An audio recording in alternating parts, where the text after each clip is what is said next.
अस्सलाम वालेकुम नाज़रीन, वार रूम स्पेशल ट्रांसमिशन में मां आहियां जो मेज़बान वहीद राजपर। ईरान जंग हिकु भेरो ॿीहर जेका उन जेके आहिनि जंग जा जेके आसार हिकु भेरो ॿीहर वधनि पिया। सदर ट्रंप जे तरफ़ां जेके ईरान पाकिस्तान ज़रिए तजवीज़ूं ॾिनियूं उहे सदर ट्रंप जे तरफ़ां बयानु आयो आहे त उनखे असां रद्द कयूं था। अमेरिका जे तरफ़ां ईरान जूं तजवीज़ूं रद्द कयूं वियूं आहिनि ऐं इहो बयानु ॾिनो आहे त 2 हफ़्तनि लाइ हिकु भेरो ॿीहर ईरान मथां जेको आहे उहो कार्रवायूं हमला जारी रखी सघजनि था, जंहिंखां पोइ हिन वक़्तु जेके जंग जा आसार ऐं ख़तरा हिकु भेरो ॿीहर उनमें इज़ाफ़ो थियो आहे, वधनि पिया। कुझु ॾींहं पहिरियां जेके तजिया निगारनि जे तरफ़ां इहे बि बयान अचनि पिया या जेके KTN न्यूज़ जे तरफ़ां मुसलसल जेकी स्पेशल ट्रांसमिशन हले पई उन में जेके दिफ़ाई तजिया निगार आहिनि या जेके अॻूणा सफ़ीर आहिनि उन जो चवणु हुयो त 13 मई खां 15 मई ताईं जेको सदर ट्रंप जो बीजिंग जो दौरो आहे इन खां अॻु का वॾी जेको आहे पेशरफ़ थी सघे थी। ॿई धुरियूं टेबल ते वेही करे कंहिं एग्रीमेंट खे शिकिल ॾेई सघनि था या हतमी तौर ते हिन जंगबंदी खे जेको आहे ख़तमु करे जेको आहे उहो जंगबंदी में इज़ाफ़ो करे ॿीहर जेको आहे कंहिं एग्रीमेंट ते कंहिं तजवीज़ुनि ते खे हतमी शिकिल ॾेई का पेशरफ़्त वॾी थी सघे पई। पर हिन भेरे जेको सदर ट्रंप जे तरफ़ां बयानु साम्हूं आयो आहे त ईरान में 2 हफ़्तनि लाइ कार्रवायूं करे सघजनि थियूं थी सघनि थियूं। उन बयान खां पोइ हिन वक़्तु ख़तरा वधी विया आहिनि ऐं छा बीजिंग इन जेको सदर ट्रंप जो दौरो आहे उन में इन जंग दौरान ईरान जे तरफ़ां या ॿिन्ही पार्टीज़ जे विच में ज़मानत वारो ज़ामिन वारो किरदारु अदा करे सघे थो। जेको सॼी हिन क्राइसिस में इहो बहस रहियो त हिन ॿिन्ही धुरनि जो ज़ामिन केरु हूंदो। इन पूरी सूरत हाल ते ॻाल्हि ॿोल करण लाइ असां सां ब्रिगेडियर रिटायर्ड गुलाम मुर्तज़ा कुरैशी साहब जेको आहे मौजूदु रहंदा। सीनियर तजिया निगार ज़ाहिर शाह शिराज़ी बि असां सां गॾु हूंदो। इन खां अलावा तजिया निगार डॉक्टर मुसरत ख्वाजा असांजे स्टूडियो में मौजूदु आहिनि। उन्हनि सां पूरी डिटेल सां जेको आहे ॻाल्हि ॿोल कंदासीं। मां शुरूआति कंदुमि ब्रिगेडियर रिटायर्ड गुलाम मुर्तज़ा कुरैशी साहब खां। कुरैशी साहब, सदर ट्रंप जेको आहे ईरान जूं जेके पाकिस्तान ज़रिए तजवीज़ूं हुयूं वाशिंगटन पहुतियूं, जंहिंखे वाशिंगटन रद्द करे छॾियो आहे, इन खां पोइ इन पूरी सूरत हाल जा असर कहिड़ा पवंदा इन ते तव्हां छा चवंदा? कुरैशी साहब। जी बिल्कुल, थैंक यू वेरी मच अदा राजपर। हाँ, thank you very much Rajpar. जी जी सही।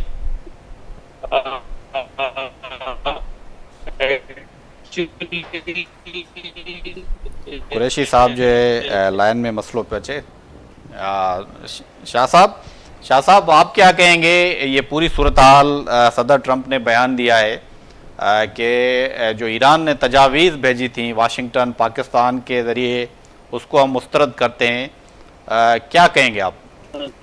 देखिए, मेरे ख्याल में ईरान ने जो तजावीज़ भेजी हैं उसमें कुछ तो अभी जो सामने आई हैं उसमें कोई 2-3 चीजें हैं कि पॉइंट्स ऑलरेडी टेबल तो हुई हूं। शाह साहब जी आप जी आपकी आवाज आ रही है मुझे? जी जी जी। जहां तक मैं आपका सवाल समझाऊं, देखिए ईरान की जानिब से जो तजावीज़ पाकिस्तान के थ्रू गई हैं, मेरे ख्याल में ईरान की कोशिश ये है कि इमीडिएटली 2-3 चीज़ें होनी चाहिए। एक तो जो नाकाबंदी है अपना हुर्मस की, उसे उठाया जाए।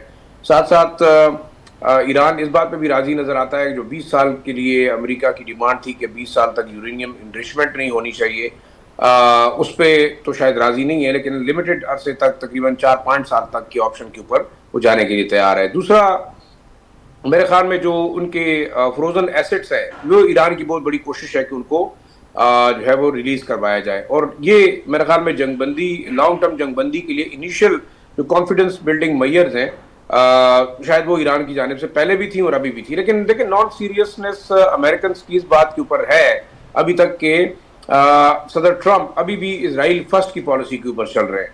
दूसरा, यूएई और जो दूसरे अमाराती रियासतें हैं जिनमें बाकी तो नहीं लेकिन यूएई खास तौर पर और बहरीन, उनका जो झुकाव नजर आ रहा है अमेरिका की जानिब और इजराइल की जानिब, वो एक बड़ा फैक्टर इसके अंदर भी बन रहा है। क्योंकि यहाँ पे लोकल जो कतर और सऊदी अरब के अलावा दूसरी जो मिडल ईस्ट की रियासतें हैं, उनका ये ख्याल है कि अमेरिका उन्हें जो है वो ईरान के در پہ نہ چھوڑ کے جائے اور ان کے ثوابدید پہ نہ ہو بلکہ ان کے مسائل کا بھی اس میں حل ہو. لیکن دوسری طرف ایران نے بڑا کلیئرلی کہہ دیا کہ وہ امریکہ جب جائے گا تو شاید ان کا یو اے ای کے ساتھ تعلق ایسا ہوگا جیسے کہ کردستان میں جو دہشت گرد ہے ان کے خلاف ہے. تو یہ ایک بڑا واضح پیغام ہے. دوسرا مسٹرسٹ امریکن کے پارٹ پہ ہے. آپ دیکھ رہے ہیں کہ اس وقت امریکن صدر اور امریکن پالیسی میکر جو شاید وٹکاف ہیں, چاہے وہ کروشنر ہیں, چاہے آپ مارکو روبیو کو دیکھ لیں, یہ وہ ایک خاص مائنڈ سیٹ کے ارد گرد لوگ ہیں جو کہ زائنسٹ لابی کے بڑی حد تک زیر اثر ہیں.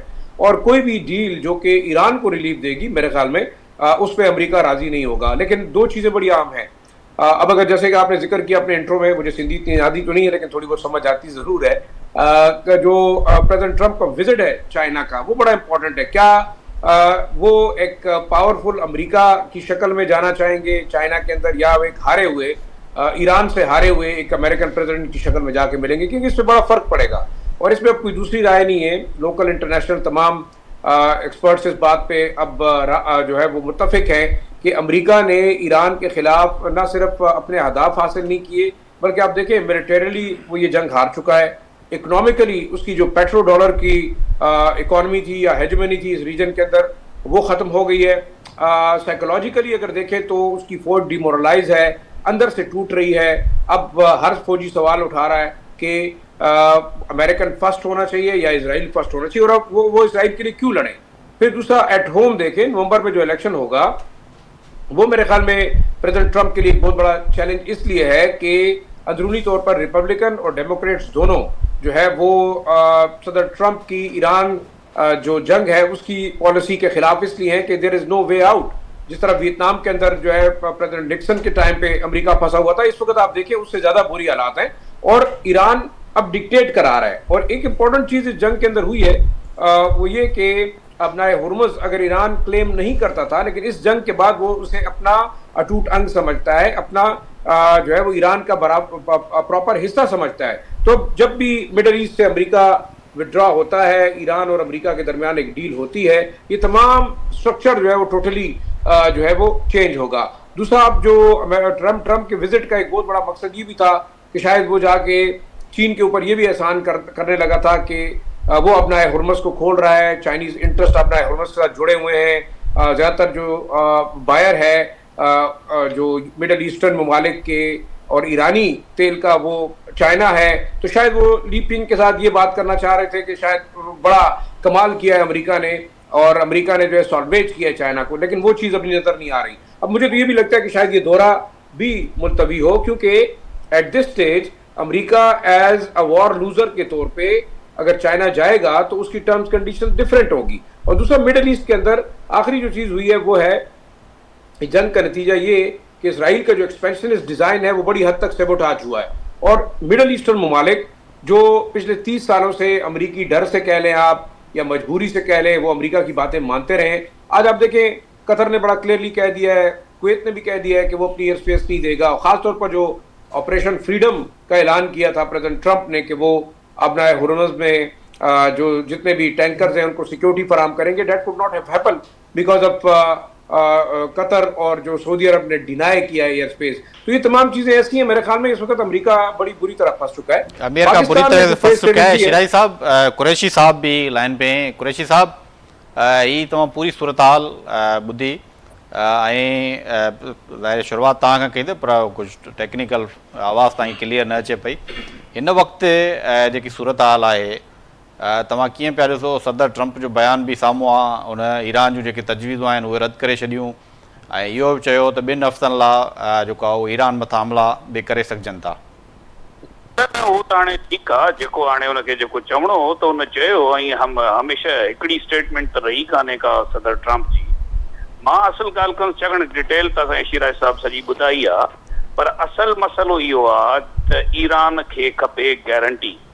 ऐं ईरान जो जेको फॉरेन मिनिस्टर जेको चीन वियो हो उन जो मक़सदु ई इहो हो त जेको आहे सो चीन जेको आहे सो उनखे अथोराइज़ करे गारंटीअ खे, सो दैट के आइंदा कॾहिं बि ईरान ते को हमिलो न इसराइल न अमेरिका नंबर 1 कंदो. नंबर 2, अबनाए हुरमस या ब्लॉकेट कंहिं बि सूरत में कॾहिं बि को बि इन ते कंहिं बि क़िस्म जो हक़ जेको हुरमस ते न रखंदो सवाइ ईरान जे। नंबर 3, लेबनान ऐं ॿिया जेके यमन, लेबनान ऐं फलस्तीन, इहे जेके बि कंट्रीज़ आहिनि जिते हमास बा हो बा, इन्हनि ते कंहिं बि क़िस्म जो ज़ुल्म बर्दाश्त कयो न वेंदो। इन खां अलावा जेके सैंक्शन्स आहिनि लॻल पोयां 40 सालनि तां, उहे ख़तमु थियण घुरिजनि। इन खां अलावा त जेको असांजा जेके ईरान जा पैसा उते अमेरिका में जेके फ्रीज़ थियल आहिनि उहे खोलिया वञनि, सो दैट असां पंहिंजी रोज़गार जेको आहे सो पूरो कयूं, पंहिंजो बजट ऐं इकोनॉमी खे प्लस कयूं। हाणे इन्हनि ॻाल्हियुनि खे ॾिसंदे करे इहे तमामु शयूं चाइना सां बिल्कुलु थियूं आहिनि ऐं ईरान हींअर बि चाहे थो त यूरेनियम जेकी आहे सो 10 खां 12 सालनि ताईं त हुनजी एग्रीमेंट आहे, पर उन खां मथे 20 सालनि जी उन का कंहिं क़िस्म जी का से कान्हे। उहो चवनि था त इहो असांजी रेड लाइन आहे। त हाणे रेड लाइन आहे त उहो पंहिंजो इनरिच यूरेनियम जेको मोर देन 60% थियल आहे उहो उन्हनि जे हवाले करण जे लाइ तयारु न आहे। असल ॻाल्हि सिर्फ़ु इहा लॻी आहे। पर हाणे इहो ॾिसूं था, जेको असांजे गेस्ट हींअर ॻाल्हि कई त शायदि इहो कैंसिल थिए। कैंसिल त प्लान ट्रंप जो जेको मीटिंग मुश्किल थो मूंखे लॻे, इहो थींदो 14-15 मई जेको हुनजी डेट आहे, पर उन में जो मेजॉरिटी डिस्कशन थींदी उनमें सिर्फ़ बायलेटरल रिलेशन सां, यानी कि अमेरिका ऐं चाइना जा जेके बिज़नेस प्रॉब्लम्स आहिनि या जेको हिन जेको ट्रेड लॻायो आहे या जंहिं बि क़िस्म जो हुन ते पाबंदियूं लॻायूं आहिनि, अहिड़े नमूने सां उन्हनि ते थींदो। ऐं ॿियो गुडविल जेस्चर में रशिया ते फोर्स करणो पवंदो। इन्हनि ॿिन्ही जी इन पॉइंट शामिल आहे त जेको आहे यूक्रेन जी जंग जेकी आहे त उहा बि रोकी वञे। त हाणे हींअर त नज़र इहो अचे थो त बाक़ी शयूं हली वयूं बैक स्टॉक में। जेको फ्रंट में नज़र थो अचे त उहो ईरान आहे, छाकाणि त ॾिठो वञे त ट्रंप पंहिंजी जेकी आहे सो से क़ाइमु रखण जे करे ई हिन खे रीएक्टिवेट करणु चाहींदो, सो दैट चाइना उन्हनि जी जेको आहे सो इहा कुझु चवंदा न सेफ हेवन बने ऐं असांखे जेको आहे सो कम अज़ कम नवंबर वारी इलेक्शन में असांखे फेस मिले। सो इहो लॻे थो त हे चाइना में जेके हींअर एजेंडा हूंदा उन में सभिनी खां पहिरें जेको एजेंडा हूंदो उहो ईरान हूंदो। ऐं जेको हींअर इराक जी थी आयो आहे ऐं उन में जेको आहे सो उन्हनि डिस्कस कयो आहे, उहा ॻाल्हि जेको आहे सो हींअर सऊदी अरब सां जेको आहे सो कतर सां, सऊदी अरब सां, उन्हनि जे फॉरेन मिनिस्टरनि सां अॼु ताईं, यानी कि अॼु बि तव्हां ॾिसो 2 दफ़ा टेलीफोन टॉक जेके कंट्री वार में हुयूं उहे टेलीफोन टॉक थियूं कनि त का वजह त हूंदी। सो इहो नज़र अचे थो त जेको आहे so without feet on ground हींअर ट्रंप कुझु नथो करे सघे। सदर अमेरिका हींअर बेबस आहे। ब्लॉकेड आख़िरी एटम आहे, आख़िरी हूंदी आहे हद त ब्लॉकेड करे हुन ते प्रेशर विझणु। जेको हींअर ब्लॉकेट बि ॾिठो वञे त जेके कंट्रीज़ सां लेज़ान आहिनि उहे त जहाज़ हलनि पिया, जंहिंजो ईरान सां बि तालुक आहे, अमेरिका सां बि गुडविल आहे। हाणे असांजा LNG जा जहाज़ बि क्रॉस थी विया, असांजा पेट्रोल डीज़ल वारा बि क्रॉस थी विया, अहिड़े नमूने सां चाइना जा बि क्रॉस पिया था थियनि। त हीउ उन्हनि मुल्कनि जे लाइ मसइलो थींदो जिन जा तालुकात ॿिन्ही सां सुठा न आहिनि। हाणे इहो आहे जो फीट ऑन ग्राउंड जो जेको आहे, जेको हींअर सुवाल तव्हांजो आहे त शायदि इहा जंग दुबारा थींदी। इहो जंग मुंहिंजे हिसाब सां, मां लास्ट टाइम बि तव्हांखे इहो चयो त इहो जंग जेको आहे इन जो सोल्यूशन कोन्हे, हे ट्राई त कंदा ड्रेजरण लाइ, सो दैट जेके आहे they should come on a table and talk with their terms. उहो थी सघे थो, बाक़ी ॿिए क़िस्म जी का अहिड़ी ॻाल्हि कान्हे त हीउ जेको आहे सो हींअर चूंकि हिननि हींअर इहो फ़ैसिलो कयो आहे अमेरिकन प्रेसिडेंट त असांजा अदा जॾहिं ख़तमु थींदा, जेको इहो बि हिकिड़ो शर्त आहे त अमेरिका जा अदा हिननि मुल्कनि में गल्फ में न हुजनि।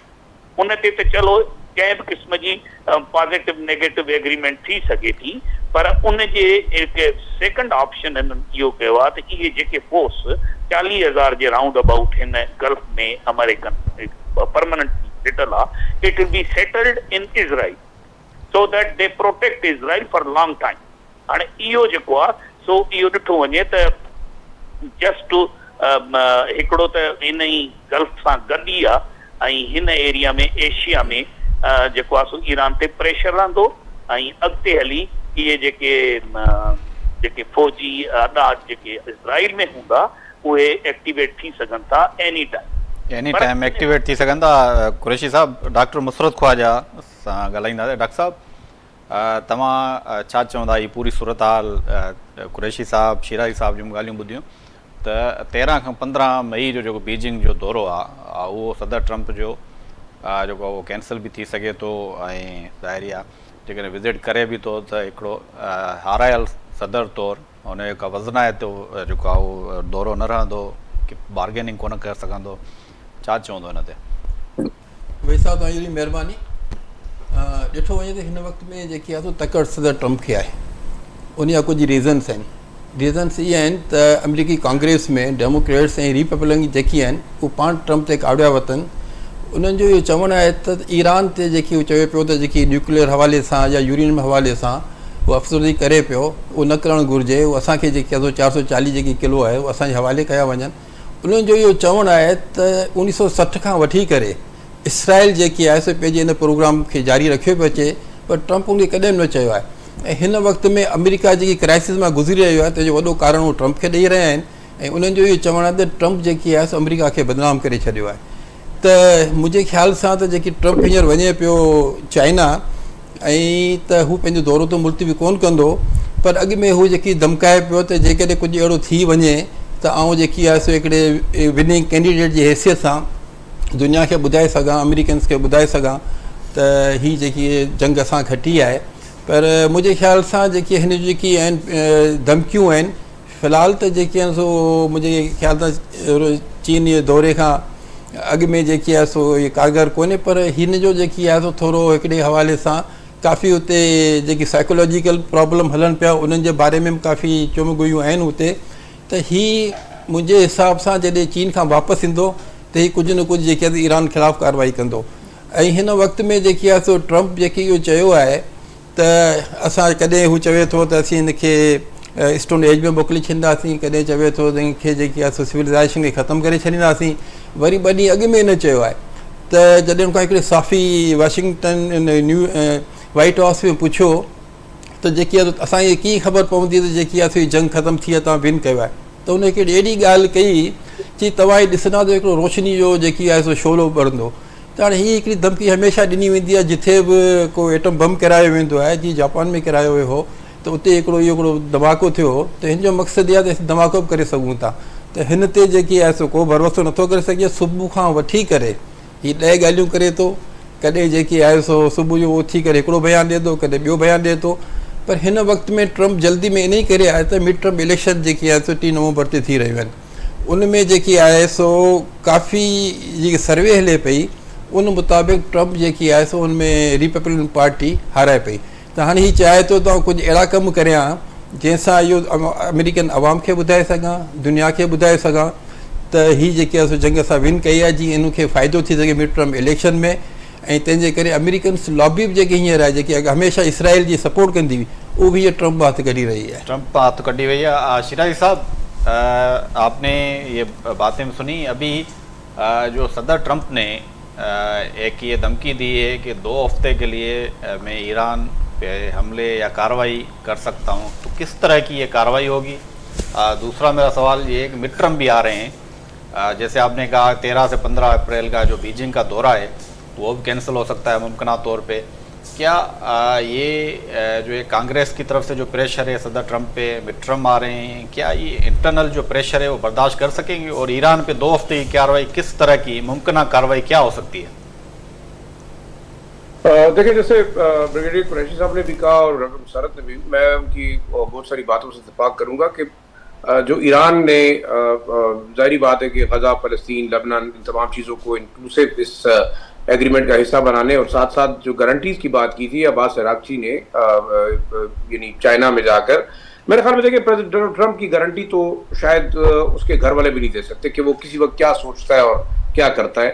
लेकिन एक चीज़ आप ज़रूर देखें कि जिस तरीके से उसके हेजेमोनिक और बुलिंग की जो आदत है और उनकी बयानात और स्टेटमेंट, मेरे ख्याल में इस इंटरनेशनल मार्केट के उतार और चढ़ाव को भी बड़ा ज़्यादा इसकी वजह से उसका भाव ताव ज़्यादा होता है, और इससे उसके जो करीबी लोग हैं वो काफ़ी फ़ायदे उठा रहे हैं। जितने बिजनेसमैन और क्लाउड उनके गिर्द है, ख़ास तौर पर जो रॉथशाइल्ड्स और चबात्स का एक नेटवर्क है जो कि इस वक्त ज़ायनिस्ट लॉबी के थ्रू इन्फ्लुएंस कर रहा है। देखिए, रिपब्लिकन और डेमोक्रेट में कोई फ़र्क नहीं है, एक ज़ायनिस्ट का हार्ड फेस है और दूसरा उसका जो है सॉफ्ट फेस है। तो लिहाजा हमेशा जो अमेरिकन पॉलिसी है वो हमेशा ज़ायनिस्ट इसराइल को प्रोटेक्ट करना है। और इन तमाम हालात को देखें, जब तक इसराइल की नॉडिंग नहीं होगी, प्रेसिडेंट ट्रंप कोई ऐसे डिसीजन पे नहीं जाएगा जिससे इसराइल की ईमा पर जो है वो खास तौर पर उनके इंटरेस्ट को ना सर्व किया जाए और जो ईरान को किसी भी लिहाज से रिलीफ दे सके, तो लिहाजा वो तमाम चीज़ें रोकेंगे।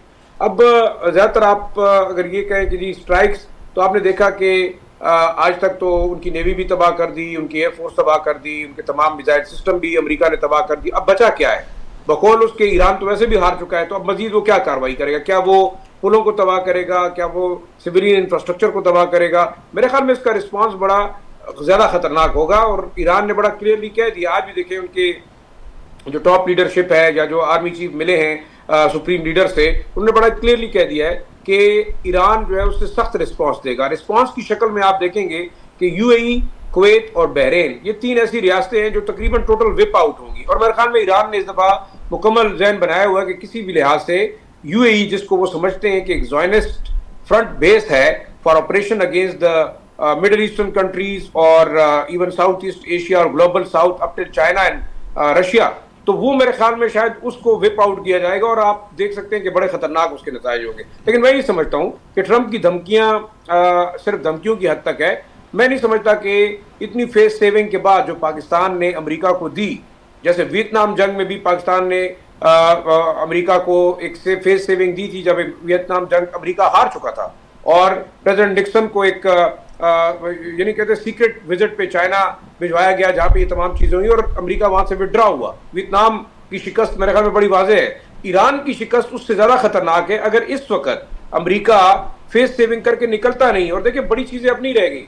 ईरान अगर मानता है कि वो 10 या 5 या 7 8 साल तक यूरेनियम अफसूदगी पे नहीं जाएगा और जो उसके पास इनरिच यूरेनियम है वो उससे ना छीनी जाए, तो मेरे ख्याल में मसला हल हो सकता है। अब ना हुर्मुज़ मेरे ख्याल में इतना बड़ा मसला अमेरिका के लिए नहीं है, सिवाय इसके कि वो ईरान को इकोनॉमिकली स्ट्रेंगुलेट कर रहा है। लेकिन पाकिस्तान ने एक बड़ा कमाल किया, आप देखें SRO 2008 जो हमने रिवाइव किया, हमने 6 लैंड रूट्स दे दिए ईरान को for indirect transit trade with other countries, China तक, आप सेंट्रल एशियन रिपब्लिक तक जा सकते हैं। और एक चीज़ और आप याद रखें, कैस्पियन सी ईरान के पास एक ऐसा हथियार है कि जहाँ कोई इंटरनेशनल नेवी नहीं है। वो आप सेंट्रल एशियन रिपब्लिक के साथ लिंक्ड है, रशिया के साथ, आपके पास सप्लाईज आ रही हैं, खाना भी आ रहा है, पीना भी आ रहा है। तो आप ईरान को मेरे ख्याल में स्ट्रेंगुलेट नहीं कर सकते जिस तरीके से अमेरिका चाहता है। लेकिन इस वक्त जो विन विन सिचुएशन है, मेरे ख्याल में बेहतर यही होगा, ना ईरान जंग चाहता है, ये मेरी ज़ाती राय है, हो सकता है ब्रिगेडियर कुरैशी साहब मुझसे इत्तेफाक करें, डॉक्टर साहब करें, कि ना ईरान चाहेगा कि जंग आगे बढ़े, ना अमेरिका चाहेगा। हाँ, इजराइल ज़रूर चाहेगा कि जंग मजीद आगे बढ़े, मिडल ईस्ट के जो मुस्लिम ममालिक हैं वो आपस में लड़े, लेकिन ताकि कतर और सऊदी अरब किसी तौर से जंग में नहीं जाना चाह रहे। अब यूएई, बहरीन और आप कुवैत, क्या उनके अंदर इतना दमखम है कि वो ईरान के साथ लड़ेंगे या इस जंग में फ्रंट लाइन बेसिस बनेंगे? मेरा ख्याल बड़ा मुश्किल होगा। बड़ा मुश्किल हो गया। कुरैशी साहब, शिराजी साहब जो ॻाल्हियूं ॿुधियूं, इन वक़्तु जेकी सदर ट्रंप साहब जेकी ॾिनी आहे धमकी 2 हफ़्तनि में, उहो मुमकिन आहे कहिड़ियूं कार्रवायूं हूंदियूं? मां तव्हां खां रिपीट कयां थो इहो सुवाल। ॿियो इहो त कांग्रेस जो वॾो हिन वक़्तु प्रेशर आहे सदर ट्रंप जे मथां, जेको ॿाहिरियों प्रेशर त हिन वक़्तु ताईं सदर ट्रंप बर्दाश्त करे सघियो आहे ऐं ईरान ते कार्रवायूं बि जारी रखियूं, पर जॾहिं खां कांग्रेस इन ते प्रेशर ॾिनो आहे पब्लिक जे तरफ़ां, जेको अमेरिका में इंटरनल एहतजाज थिया आहिनि, महांगाई इन वक़्तु अरूज ते आहे, $8 ते फ़ी गैलन जेको आहे केतिरनि ई रियासतुनि में इन वक़्तु अमेरिका में पेट्रोल सेल थिए पियो, त इन वक़्तु महांगाई बि जा मल्टीपल जेके इन ते प्रेशर आहिनि सदर ट्रंप ते, उहो बर्दाश्त करे सघंदो इंटरनल? मुश्किल आहे। ॾिसो न त $3 वारो गैलन जेको आहे सो $8 में थो हले, ऐं जेकियूं रोज़मर्रा जूं शयूं आहिनि डेफिनेटली उन सां डायरेक्टली प्रोपोर्शनल आहिनि, उहे बि महांगियूं थी वियूं आहिनि। ऐं कांग्रेस जो वेरी राइटली सेड शिराजी साहब जेके ज़िक्र कयो, त इन में ॾिसो न त जेकी रिपब्लिकन ऐं डेमोक्रेट इहे ॿई माना तक़रीबन हिननि जी पंहिंजी जेको आहे सो पार्टी रिपब्लिकन मां बि आवाज़ उथणु शुरू थियो आहे त what we gained in this war either Israel is first or America is first. Why not? You talk against Israel started that atomic nuclear arsenal in 1960. उदे ते खामोश आहे. सो इहे जेको इंटरनल प्रॉब्लम त आहिनि न, नवंबर जूं election will be the reflection of that. हिन में त कोई शक ई कोन्हे. तंहिंजे करे ही त अंदरूनी तौर ते जेको आहे सो हींअर बिल्कुलु ॾिठो वञे तॾहिं त हिन ब्लॉकेट लॻायो सो दैट अवाम खे ॿुधायां पंहिंजी त असां त पूरो बंदि करे छॾियो आहे, ईरान में का शइ कान थी वञे ऐं इहो बुख मरंदो त असां स्टाफ लही ईंदो, पर सिचुएशन त ओड़ी कान थी. हिन चयो त मां जेको आहे हिन जी लीडरशिप खे ख़तमु कंदुसि ऐं टॉक थींदी ऐं जेको आहे सो ईरान टेबल ते न थियो. हिन चयो त भई हुकूमत चेंज थींदी, न थी. हाणे जॾहिं सभु शयूं ईरान जूं नथियूं आहिनि त हाणे जेकी ॻाल्हि सम्झ में थी अचे, जीअं मूं तव्हांखे पहिरें ज़िक्र कयो त फुट ऑन ग्राउंड जे बग़ैर ईरान खे फतह करणु वेरी डिफिकल्ट. ऐं फुट ऑन ग्राउंड जा उन्हनि जा त 5 लख फौजी बीठा आहिनि, हो त इंतज़ार पिया था कनि त anybody should come near the border. Even हो पंहिंजा जेके आइलैंड्स आहिनि उन्हनि खे सिक्योर कयो वेठा, हरमूज़ खे पूरो जेको आहे सो माइनिंग लॻाए वेठा. त हुननि खे त को इहो आहे कोन. त उहा मूं लास्ट टाइम जीअं तव्हांखे चयो त हम तो डूबे हैं सनम. त हिन जो अमेरिका जो ॿुधणु जेको आहे in against a small country will be disaster. ऐं हींअर चाइना में कहिड़े मुंहं सां जेकी ॻाल्हि कई असांजे डॉक्टर साहब त कहिड़े मुंहं सां उते वेही करे जेको आहे सो नेगोशिएट कंदो. हिकिड़ो माण्हू हारियल हुजे, तंहिंजे करे ही वांट टू सेफ हिज फेस so that ही पंहिंजे क़ौम खे ॿुधाए सघे, इंटरनेशनल कम्युनिटी. इन खां अलावा NATO, Europe already, Spain, France, Germany and even UK इहे बि अगेंस्ट कनि कि इसराइल जे करे जेको आहे सो तो एतिरो जेको आहे सो कदम खयो आहे ऐं पंहिंजो लॉस कयो आहे. इकोनॉमी लॉस हुनजे अलावा है that has already hurted this USA. छाकाणि उते बि ईअं त कोन था पैसा रिलीज़ थियनि फ्रॉम कांग्रेस और स्टेट बैंक, उते त हुनखे जस्टिफिकेशन ॾियणी थी पए. सो हाणे मुंहिंजे चवण जो मतिलबु इहो आहे त इहे सभु शयूं अगरि नज़र में रखो, हिकिड़ो इसराइल जेको आहे अञा ताईं लिबनान ते अटैक कंदो थो रहे, हो पंहिंजी जेकी आहे सो जेको बॉर्डर जेको आहे सो पुख़्तो कंदो थो रहे. 10-15 माइल जेको आहे सो नोगो एरिया हिन ठाहे छॾियो आहे विद इन द बॉर्डर. अहिड़े नमूने सां छा हालत कई आहे गज़ा जी, छा हींअर फ़लस्तीन जी पोज़ीशन आहे, अहिड़े नमूने सां. तंहिंजे करे हींअर असांजूं जेकी गल्फ स्टेट में सवाइ कुवैत खे छॾियो, कुवैत, बहरेन ऐं UAE, इहे 3 जेकियूं आहिनि से अञा ताईं उन्हनि सां जेको आहे सो USA सां इन लिंक आहिनि ऐं support their point of view, but they are not supporting the Israeli point of view. तो उते बि डाकोटमी आहे. हाणे असल शइ इहा आहे त बाक़ी 4 जेके गल्फ स्टेट जंहिंमें कतर आहे, जंहिंमें सऊदी आहे, जंहिंमें ओमान आहे, हाणे लाज़मी आहे उन्हनि खे बि जेको आहे सो स्पेस खपे. उन्हनि जी बि इकोनॉमी जेकी आहे सो कमज़ोर थी वई आहे. मजबूरन हींअर UAE जेको आहे पंहिंजा दरहम जेके आहे सो अमेरिका में चयो अथसि त मूंखे तव्हां स्विप ओवर कयो, माना मूंखे डॉलर खपे. पाकिस्तान खे जेको उन्हनि ॾिनो उहे बि उन्हनि वापसि कयो आहे. सो ॻाल्हि इहा आहे त इहो it is not only the case और war against Iran, they are fighting their war with in their country. हाणे इहो बि आहे. हाणे चाइना जो जेसि ताईं तालुक आहे त ही जंहिं मसइले में चाइना पहुचंदो, पर तव्हां इहो त ॾिसो न, you very very correctly said our guest त ही जेको आहे सो चाइना में कहिड़े मुंहं सां कहिड़ी ॻाल्हि वज़न विझंदो ऐं हुनजे एजेंडा में छा छा हूंदो, उहा बि का ख़बर कान्हे हींअर छाकाणि त priority goes to Iran now. ऐं हींअर जेको हुनजो फॉरेन मिनिस्टर थी आयो आहे उन त तमामु शइ प्रेज़ेंट कई आहे पंहिंजी काबीना में, ऐं जंहिंजे करे उन खां पोइ इहो ड्राफ्ट अप्रूव थियो आहे जेको ट्रम्प खे कल्ह मिलियो आहे. ऐं उन ते जेको आहे सो हींअर हुन चयो त not acceptable. So China is on board. पहिरीं ॻाल्हि. ॿी ॻाल्हि त जेको असांजे दोस्तनि चयो त शायदि कैंसिल थी वञे, कैंसिल इन करे कोन थो थी सघे their advance party is now in Beijing according to our sources, but I know that their security aeroplanes are also landed in Beijing.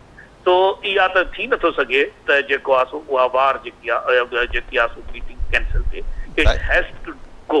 But after meeting, what happens after the discussion and final notice from the China, त हू छा थो चवे ऐं पोइ ॾिसणो पवंदो. पर मूंखे इहा पक ते जीअं चाइना 4 पॉइंट ॾिनियूं आहिनि, उन में पहिरीं पॉइंट इहा आहे त ईरान जी सॉवरेनिटी ते को कंप्रोमाइज़ न कयो वञे. ॿी ॻाल्हि, बिज़नेस ऐं जेको ट्रेड आहे उनखे रास्तो ॾिनो वञे. इहे नेचुरल बैरियर जेके आहिनि उन्हनि खे तमामु जेको आहे सो कंट्रोल ह्यूमनली पॉसिबल न आहे, न कयो वञे.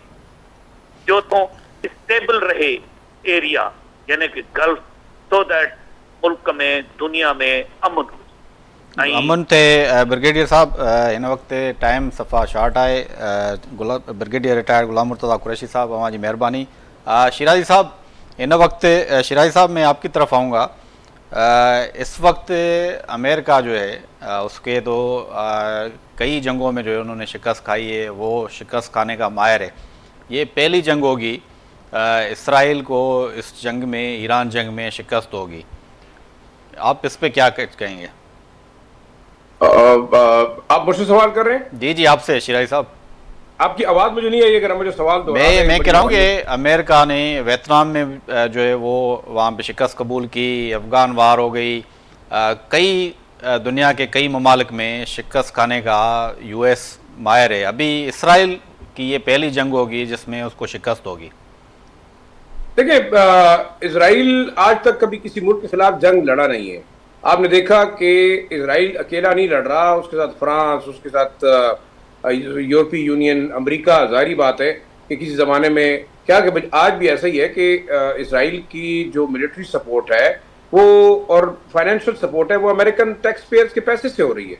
और आप देखें जिस तरीके से आपने एक फॉर्मर यूएस जो कमांडर है उसका इंटरव्यू सुना होगा, जिसमें उन्होंने कहा कि भी इनका ये ख्याल था कि पिछले 5 सालों में हम 7-8 मुल्कों को जो है ना विप आउट करेंगे, जिनमें सीरिया था, जिनमें इजिप्ट था, इसके अलावा लेबनान था, लिबिया था, प्लस आप ईरान की बात करें, और उसके बाद आगे भी वो सोच रहे हैं कि वो कहाँ तक जाएंगे. लेकिन एक चीज़ आप ज़रूर मानेंगे कि अमेरिकन के लिए शिकस्त कोई इतनी बड़ी बात नहीं है, सिवाय इसके कि अगर आप देखें जो हिरोशिमा और नागासाकी में भी उस वक्त उन्होंने बम गिराए जब वो शिकस्त उनको बिल्कुल विजिबल नजर आ रही थी. वरना आप देखें हवाईयन आइलैंड तक जो है यानी जो जापानी नेवी थी उसने स्ट्राइक कर ली थी. आज भी वो आप देखें वहाँ पे उनके जो म्यूजियम है, हिस्टोरिकल म्यूजियम के अंदर वो टारपीडोज मौजूद है कि कहाँ तक जापानीज पहुँच चुके थे. आखिरी चीज़ ये कि देखें कभी भी आप मेरे एक अहम जो यूएस कमांडर से बात हुई तो उन्होंने कहा जी हम बड़े प्राउड फील करते हैं कि हमारी फौज बड़ी ताकतवर है या बड़ी ऑनरेबल है. तो मैंने उनको ये पूछा, मैंने कहा क्या किया इन्होंने? ईरान की अफगानिस्तान की जंग हारी है, इन्होंने वियतनाम की जंग हारी है, इन्होंने शाम में शिकस्त खाई है, इराक में जो शिकस्त खाई है. तो कहता है we still value and respect और वेटरन्स. तो आप अपने वेटरन्स को जो है बड़ा मैटर करते हैं, लेकिन दूसरों को आप इन्वेस्टिगेट करते हैं कि वो अपनी फौज के खिलाफ भी खड़े हों, उनके खिलाफ नैरेटिव भी बनाए, उनके खिलाफ लड़े भी. देखिए अमेरिका इस वक्त मैं ये समझता हूँ कि शायद इसका डाउनफॉल शुरू हो चुका है. और जो अमेरिकन एम्पायर थी जो कि बिल्ड हुई थी पेट्रो डॉलर इकोनॉमी पे और मिडल ईस्टर्न ऑयल इकोनॉमी के ऊपर, उसका जवाल शुरू हो चुका है. यूरोपीय ममालिक ने आप देखें फ्रांस ने बड़ा क्लियरली कह दिया कि नो मोर, हम अपने $1 में से 70 सेंट अमेरिकन को क्यों देंगे, क्योंकि नेटो और यूरोपीय ममालिक को भी यही डर और ख़तरा बताया गया था कि कल रशिया आप पे कब्जा करेगा या आपके टेक ओवर करेगा तो मैं आपकी हिफाजत करूंगा. यूरोपीय यूनियन को अंदाजा हो गया कि मिडिल ईस्ट में बैठे हुए 4 ममालिक को वो जो है ना प्रोटेक्शन नहीं फराहम कर सके तो यूरोपीय यूनियन को क्या करेंगे. आखिरी आपने इसराइल की बात की, देखिए इसराइल ने हमेशा निहत्ते लोगों पे बमबारी की है, चाहे वो गजा है, चाहे वो रफा है, चाहे वो वेस्ट बैंक है. आप ये देखें तकरीबन 2 साल की रिलेंटलेस बमबारी, जिसमें बदकिस्मती से हमारे अरब ममालिक भी शामिल थे क्योंकि जहाज यहाँ से उड़ते रहे, वो रिफ्यूलिंग यहाँ से करते रहे, अमेरिका उनके साथ शामिल रहा. 2 साल की बमबारी के बाद क्या हुआ? 13 किलोमीटर की पट्टी में आज آپ ان لوگوں کا ریزالو کو شکست نہیں دے سکے. تو آپ ایران کو کیا شکست دیں گے, آپ لیبنان کو کیا دیں گے, اور پھر جو سوچ ہے کہ ہم ترکی کے خلاف بھی لڑیں گے اور اس کو شکست دیں گے, تو یہ ایک میرے خیال میں دنیا ڈیزاسٹر کی طرف جائے گی. میں یہ سمجھتا ہوں کہ اس جنگ نے دو بڑے کمالات کیے ہیں. ایک تو 9 مئی کو پاکستان کی فوج نے جو کچھ کیا, ایک سو کالڈ متھ انڈینز کی توڑی, اور آج جو اپنے آپ کو اس خطے کا اسٹیبلائزر اور ٹائیگر کہتا تھا وہ اب بالکل بیگی بلی بن گیا. اس کے بعد آپ دیکھیں اسرائیل جو اپنے آپ کو ایک بڑا طاقتور ملک کہتا تھا, کس طریقے سے نیوٹرلائز ہوا. اور ایک اس کی جو ایکسپینشنسٹ ڈیزائن تھے, ایک ہندوستان کے اکھنڈ بھارت کے جو ایکسپینشنسٹ ڈیزائن تھے, دوسرا اسرائیل کے گریٹر اسرائیل کا جو منصوبہ تھا, وہ دونوں شٹر ہوئے. یہ آپ شور لکھ لیں کہ مڈل ایسٹ کا جب سٹرکچر ریوائیو ہوگا تو اس میں دو چیزیں آپ کے نکلیں گی. انڈیا جو ہمیں آئسولیٹ کرنا چاہتا تھا, آج خود آئسولیٹ ہے. اسرائیل جو ایران کو ایک ٹیررسٹ اسٹیٹ قرار دینا چاہ رہا تھا, اب آج یورپی یونین نے, مڈل ایسٹرن ملکوں نے, افریقنز نے, ایشینز نے, سوائے ہندوستان اور افغانستان کے, سب نے اسرائیل کو ٹیررسٹ اسٹیٹ قرار دے دیا اور اس کے ساتھ تعلقات ختم کر رہے ہیں. ایون یورپی یونین نے. آخری جو امریکن متھ تھی as a loan super power اور یونیپولر ورلڈ کا جو کنسپٹ تھا, میری ذاتی رائے یہ ہے کہ مڈل ایسٹ کی جنگ کے بعد وہ ختم ہو گیا. اب آپ دیکھیں گے کہ there will be a multipolar world, اور پاکستان کے لیے ایک بڑا اچھا موقع ہے, کیونکہ دیکھیں ایران بار بار کہہ رہا ہے کہ جو نئے ری الائنس ہوگا اس میں پاکستان, ایران, ترکی وہ بڑے اہم پلیئر ہوں گے, سعودی عرب اینڈ قطر آبویسلی. تو میرے خیال میں ہم اس طرف جا رہے ہیں کہ شاید ریلائنس ہمارا یورپی طاقتوں پہ بھی ختم ہوگا, نیٹو پہ بھی ختم ہوگا, اور امریکہ پہ بھی ختم ہوگا. دس از اے ہیوج چینج, اور میرے خیال میں یہ مڈل ایسٹرن وار کا ایک بہت بڑا تحفہ ہے مسلمان ممالک کے لیے, اور خاص طور پر مڈل ایسٹرن ممالک کے لیے. شیرازی صاحب آپ کی بڑی مہربانی, آپ نے قیمتی ٹائم دیا. ڈاکٹر صاحب, شیرازی صاحب جूं ॻाल्हियूं तव्हां ॿुधियूं, हिन वक़्तु जेकी सूरत हाल आहे, जेके अमेरिकन अॾा आहिनि, उन्हनि जो फ्यूचर कीअं हूंदो मिडल ईस्ट में, मिडल ईस्ट जो नओं नक्शो कीअं हूंदो, वक़्तु असां वटि घटि आहे, पंहिंजो तर्जीह हिन ते इनपुट ॾिजो. ॾिठो वञे त हिन वक़्त में ट्रम्प जेकी आहे उनजी शिकस्त, जेकी तव्हां पहिरीं सवाल कयो शिराज़ी साहिब खां, त उनजी शिकस्त थी चुकी आहे. उनजो वॾो सबबु इहो आहे त यूरोपीय यूनियन जा जेके मुल्क आहिनि, या जेकी बर्तानिया आहे, यूरोपियन यूनियन जा जेके नंढा मुल्क बि आहिनि, इटली खे बि तव्हां ॾिसो, उनजी वज़ीर अज़म रोज़ जेकी आहे ट्रम्प जी क्लास वठी रही आहे. ऐं शुरू में जेकी आहे सो बर्तानिया जे वज़ीर अज़म स्टॉमर थोरी घणी सपोर्ट कई हुई, त हींअर जेके उते काउंसिल जो इलेक्शन्स थियूं आहिनि, उनमें जेकी आहे सो रिफॉर्म पार्टी अक्सरियत हासिलु कई आहे, ऐं लेबर ऐं कंज़र्वेटिव तॾावेर थी वई आहे. हाणे त उन्हनि खे इहो बि जेकी खुटको लॻो पियो आहे त ईंदड़ इलेक्शन में उनजो छा थींदो. ॿी तव्हां जेकी मिडल ईस्ट जी ॻाल्हि कई त अॻियां कीअं सिनारो थींदो, त मुंहिंजे ख़्याल सां त हिन वक़्त में बि ईरान जी फतेह थी चुकी आहे. तव्हां ॾिसो पिया त क़तर ऐं सऊदी अरब हिकिड़े पासे आहिनि, UAE, कुवैत ऐं बहरीन हिकिड़े ॿिए पासे थी विया आहिनि. त इहे बि जेकी आहे सो ईरान जी हिकिड़ी वॾी फतेह आहे. ऐं उन खां हटी करे अॼुकल्ह जेकी सर्वे उते हले पियो, कुझु वक़्तु अॻु में सदर ट्रम्प इहा ॻाल्हि कई हुई, जेके पंहिंजो पाण खे मुशाबत ॾिनी हुई हज़रत ईसा अलैहिस्सलाम सां, त उन ते बि जेके उते ईसाई आहिनि वॾा कावड़िया आहिनि. 79% ईसाइनि जेके आहिनि हिनखे ग़लति वरितो आहे. ऐं उनजो तव्हां इहो ॾिठो त कुझु ॾींहं अॻु में मार्को रूबियो वियो उते पोप लियो सां मिलणु रोम में, उनखां बाक़ाइदा उन माफ़ी वरिती आहे. त मुंहिंजे हिसाब सां हिन वक़्त में जेकी आहे सो ईरान सरसी में आहे, ऐं ट्रम्प जेकी आहे सो उहो पाण हींअर चाहे पियो जल्दी में इन ई करे आहे त उनखां काफ़ी उनजा मसइला आहिनि, घरू मसइला आहिनि. उहो चाहे पियो जल्दी कंहिं न कंहिं तरीक़े सां को ठाह थी वञे जंहिंमें उहो मुंहुं ॾेखारण जे क़ाबिल रहे. डॉक्टर मुसरत ख्वाजा तर्जिया निगार साहब, तर्जिया निगार हुआ असांजा स्पेशल हिन ते वार रूम में स्पेशल ट्रांसमिशन आहे जेकी KTN जी, हुन में इनपुट ॾिनो पंहिंजो. डॉक्टर मुसरत ख्वाजा, अवांजी महिरबानी. ब्रिगेडियर रिटायर्ड गुलाम मुर्तज़ा कुरैशी साहब, अवांजी महिरबानी. सीनियर सहाफ़ी ज़ाहिर शाह शिराज़ी, क़ीमती वक़्तु ॾिनो, तव्हां टिनि जी महिरबानी. नाज़रीन, हिन वक़्तु जेकी वार रूम स्पेशल ट्रांसमिशन में ॻाल्हियूं थियूं, उन में पंहिंजे तर्जिया निगारनि इहा ॻाल्हि कई आहे त 13 खां 15 मई जेको अमेरिकन सदर ट्रम्प जो बीजिंग जो जेको विज़िट आहे, उहो बि मुमकिना तौर ते हिन नई धमकी खां पोइ जेको उहो कैंसिल थी सघे थो, मुलतवी थी सघे थो, नई का तारीख़ अची सघे थी. ऐं उनखां पोइ, हिन खां अॻु या पोइ जेको आहे शदीद क़िस्म जा ईरान ते हमला बि थी सघनि था. हिन पूरी हिन में सूरत हाल जो मुसलसिल KTN न्यूज़ ते जेकी वार रूम स्पेशल ट्रांसमिशन आहे, हुन में पंहिंजे नाज़रीन खे हिन जंग जे हवाले सां आगाह कंदी पए, ऐं हीअ ट्रांसमिशन जो सिलसिलो बरक़रार रहंदो. हिन वक़्तु वार रूम स्पेशल ट्रांसमिशन मां पंहिंजे मेज़बान वहीद राजपर खे ॾींदा इजाज़त. अल्लाह हाफ़िज़.